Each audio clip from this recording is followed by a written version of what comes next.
Army chief की ईरानी सियासी और अस्करी क़यादत से मुलाकातें दहशतगर्दी मुश्तरका ख़तरा करार दे दी गई। आर्मी चीफ की ईरान की अस्करी क़यादत से मुलाकातें हुईं, जिसमें सरहदी इलाकों में दहशतगर्दी के ख़ात्मे के लिए मुअस्सर ताउन पर इत्तफ़ाक़ किया गया। पाक ईरान फ़ौजी सरबराहान ने इत्तफ़ाक़ किया कि दहशतगर्दी ख़ित्ते और दोनों ममालिक के लिए मुश्तरका ख़तरा है।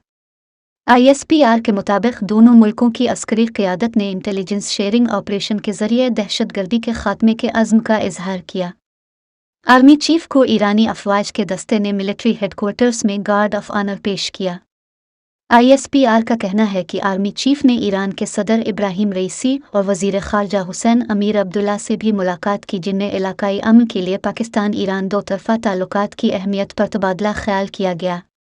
वाज़ेह रहे कि आज से चंद रोज़ कबल army chief general Syed Asim Munir ने कहा कि अफ़गानिस्तान में कालादम तहरीक तालिबान पाकिस्तान TTP को कार्रवाइयों के लिए हासिल आज़ादी और उनके महफूज ठिकानों पर मुसल्लह अफ़वाज को तशवीश है। उम्मीद है अफ़गान हुकूमत दोहा मुआहदे के मुताबिक अपनी सरजमीन किसी मुल्क के ख़िलाफ़ दहशतगर्दी के लिए इस्तेमाल नहीं होने देगी। Inter services public relations ISPR की जानिब से जारी बयान के मुताबिक army chief general Syed Asim Munir ने क्वेटा रीजन का दौरा किया।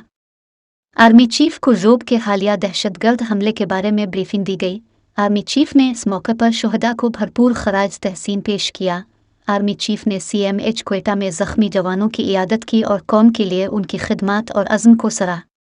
Army chief general Syed Asim Munir का कहना था कि मुसल्लह अफ़वाज को अफ़गानिस्तान में TTP की महफूज पनागाहों और आज़ादाना दहशतगर्द कार्रवाइयों पर शदीद तहफ़्फ़ुज़ात हैं। तवक्को है कि अबूरी अफ़गान हुकूमत अपनी सरजमीन को किसी भी मुल्क के ख़िलाफ़ दहशतगर्दी के लिए इस्तेमाल करने की इजाज़त नहीं देगी और अबूरी हुकूमत हकीकी मानों में दोहा मुआहदे में किए गए वादों पर अमल दरामद यकीनी बनाएगी।